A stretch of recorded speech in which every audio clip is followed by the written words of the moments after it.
In this video, I'm going to show you how I built this changing table with a removable frame to convert to just a normal dresser. There's a lot of steps, so let's just jump right in.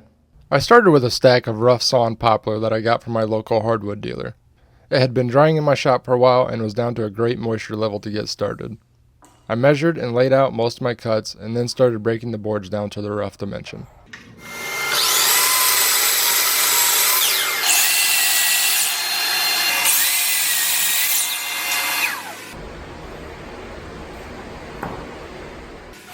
The first part I wanted to get started on was the 4 legs, since I would have to laminate 3 boards together to get the thickness I wanted. After ripping them a little wider than needed, I ran one face through the joiner to get it perfectly flat. Then I ran the flat side down through the planer to level the opposite face. After that, I could glue the 3 pieces together, and I was able to clamp all 4 legs up at the same time.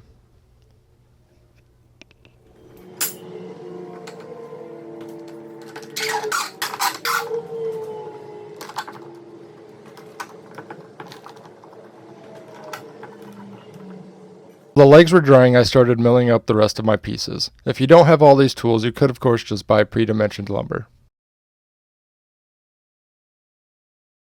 After the legs dried overnight, I started bringing them down to the final size. I ran one face through the joiner to make sure it was flat, then flipped that flat side up against the fence to bring the next face to a perfect 90 degrees. Then I could run the 2 opposite faces through the planer and cut them down to final height. Having a stop block here really helps make sure all 4 legs are exactly the same. After all that, I had 4 perfectly square legs. Here I'm laying out the 2 dresser sides. I have a top and bottom rail and a center stile going down the middle. I put tape on the backs of all the pieces so I could always make sure I was running the pieces face down through the router and my joinery would line up right. I started by cutting the tongues on both ends of all 3 pieces, making sure to follow through with a scrap piece of wood to help eliminate any tear out at the end of the cut. I'll go ahead and say most of this will make a lot more sense when I show assembly.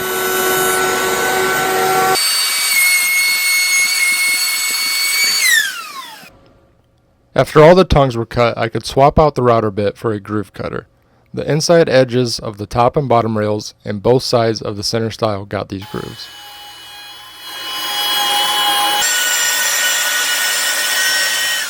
I picked this Bosch router and table up before I started this project, and I'm super happy with the results I got from it. Next, I cut the MDF panels that would finish making up the sides. I adjusted the groove bit so I could cut a rabbet on all 4 sides of the panels. This would allow the panel to slide into the grooves I already cut on all the other pieces.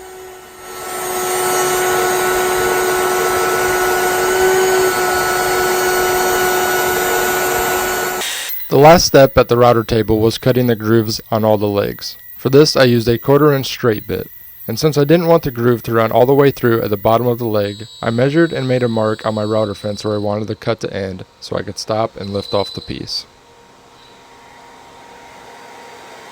I made one shallow pass and then used one of my other pieces to bring the bit up to final height and ran the leg through a second time. After a quick dry fit, the last cut I needed to make was a rabbet on the inside of both back legs. This is so the 1/4 inch plywood back panel could sit inside flush with the legs at the end of the project. Before assembly, I gave the MDF panels a coat of shellac based primer since it would soak in more than the rest of the wood, and then sanded everything up to 180 grit.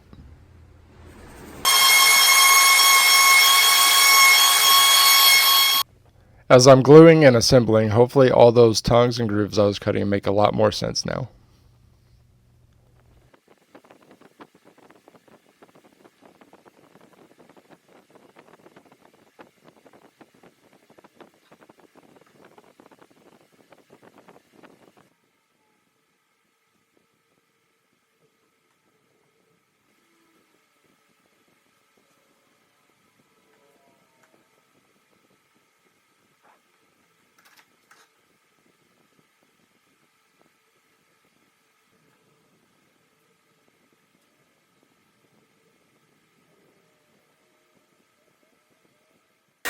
The two sides will be connected with 4 long stretchers, and here I'm cutting a rabbet in the 2 bottom pieces so the 1/2-inch plywood base can sit down inside the stretchers.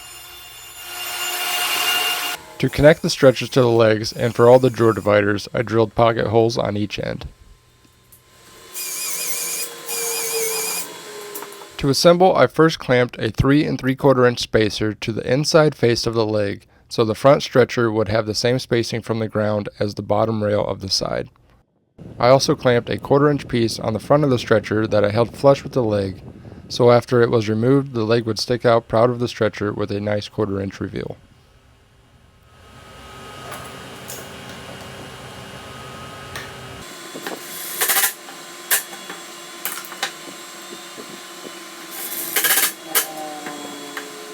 On the back stretchers, all I needed was the 3 3/4-inch spacer on the bottom, and the backs were just lined up flush with that rabbet I cut in the back legs. Also, this right angle clamp from Craig was a lifesaver and really helps keep the pocket holes from shifting when you screw them in. There will be links to all the tools and products you see me using down in the video description. After connecting all 4 pieces to one side, the legs were stocky enough I could just stand everything up and connect the pieces to the other side. Next, I added some 3/4-inch supports for the plywood base to sit on the sides and middle, and then glued and brad nailed the plywood in place.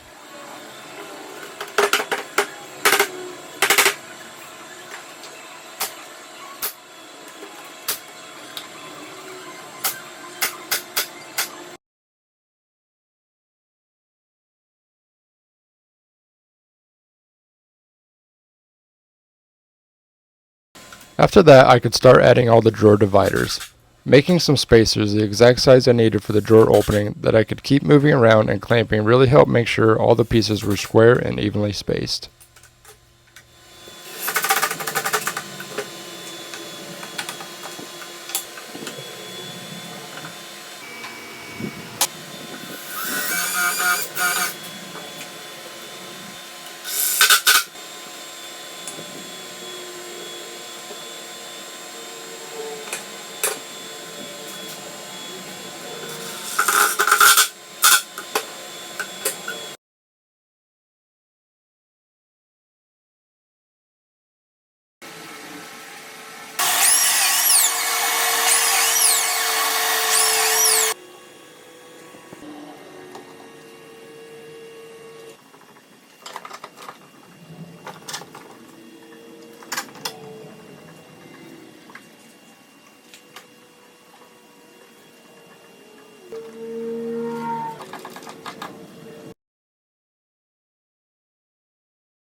Next, I moved on to gluing up the top. I first marked out locations for cutting in biscuit slots.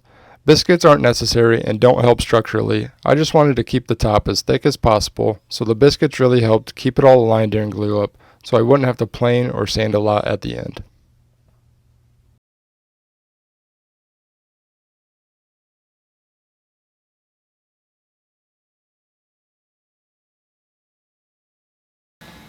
After the glue dried, I came through with my homemade circular saw guide and trimmed both ends to final length. I then sanded both sides up to 220 grit since the top would be stained. I like to lightly go over the piece with a pencil first. This really helps make sure you're sanding the whole piece evenly. After the top was ready for finish, I jumped back over to the base. No one would probably ever see these pocket holes unless they were really looking for them when the drawer was open, but I decided to go ahead and fill them with plugs. The angled head on this Dremel oscillating tool worked great to trim the plugs flush without digging into my drawer dividers. Here I'm adding 3/4-inch fillers on the sides to mount the drawer slides on flush with the legs. The center pieces could just be mounted flush with the drawer dividers.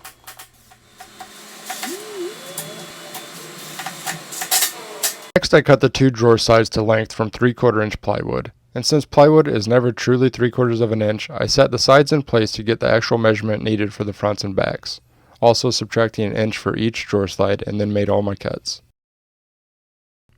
The 1/4-inch plywood drawer bottoms slide into a groove on the drawer sides and front. To make the groove, I set my fence at 3/8 from the bottom and ran all the pieces through. Then I bumped the fence over to make a second pass to equal a 1/4 inch. Once all the pieces were cut, I drilled a ton of pocket holes on the front of the drawer box and on the back of the back piece.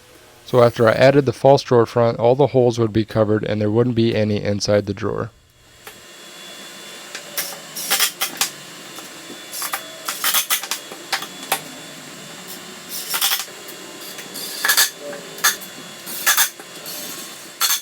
You can see the back piece of the drawer box is cut shorter, level with that groove in the sides. This allows me to slide the bottom in place and screw it into the back piece. This makes it really easy to be able to replace the drawer bottom if for whatever reason we needed to in the future.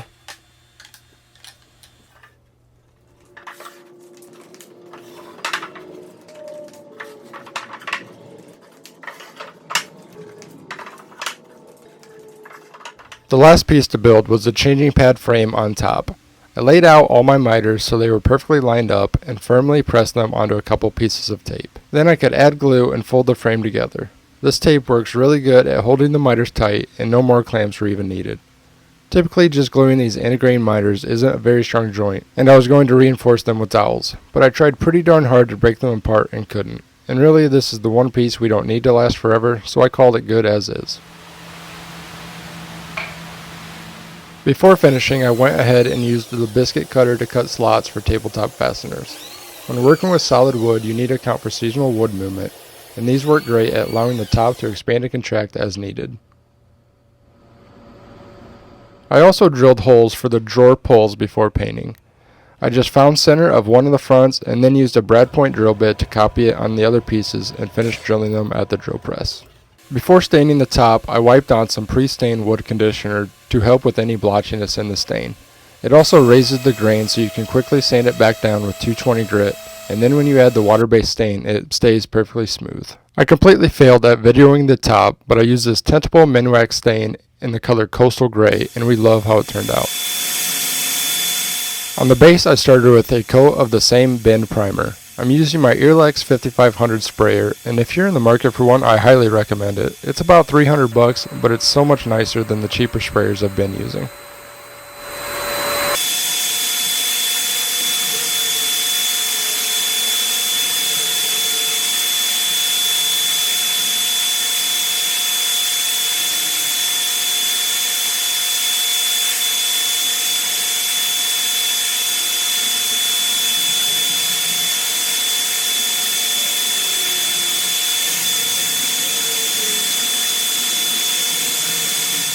After the primer dried, I lightly sanded everything with 400 grit and put on a second coat of primer. Then, it's really hard to show on camera, but I put on 2 coats of General Finishes Snow White milk paint.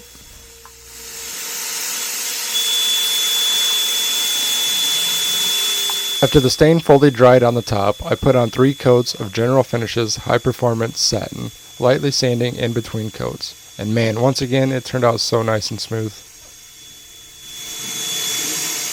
To install the drawer slides, I used my multi-mark set at 3/4 of an inch, the same thickness as the drawer fronts, and lined the slide up from the front. Then I pre-drilled and screwed in the slide. This was my first time making drawers and installing drawer slides, and it kind of went way too smooth compared to some of the stories I've heard.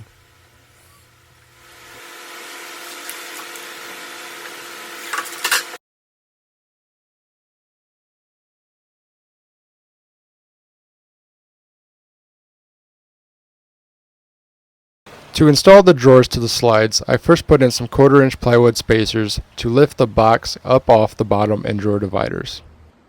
Then I could pull the slide and drawer out just far enough to put 1 screw in the front. Then if my big head wasn't in the way, you could see I pulled it out a little further to put in a second screw. With the 2 screws locking the slide in level where it needed to be, I could pull the whole drawer and slide out to put another screw in the back and reinstall the drawer. Like I said, I'll put links to everything I used down in the description, and I got these soft close slides off Amazon. I thought they installed really easy and we won't have to worry about any pinched little fingers.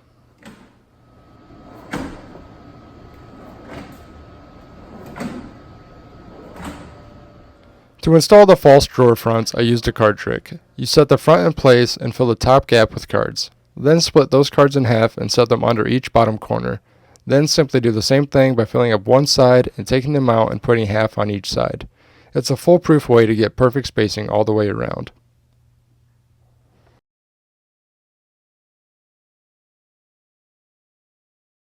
I used the hole in the front that I already drilled to screw and hold it in place. Then I could run screws in through the back to permanently attach it. Once all the fronts were installed, I could drill all the way through the drawer box and install the drawer pulls.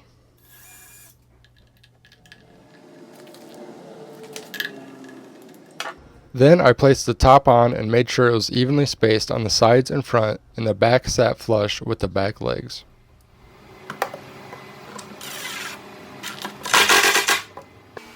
Next, I could staple on the back panel. Installing everything in the order that I did really helped give me full access and made a lot of the steps way easier. The last step was attaching the changing pad frame. I put felt pads on the bottom so it wouldn't scratch up the dresser top, and then used mending brackets to attach it to the back. Then when we don't need it anymore, it can be removed without any visible damage to the dresser.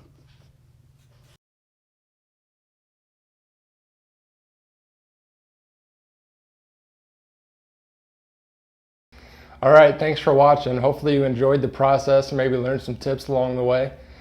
Please like the video and subscribe if you haven't already. It really helps me out. And of course, let me know what you think about the dresser. Until next time, take care.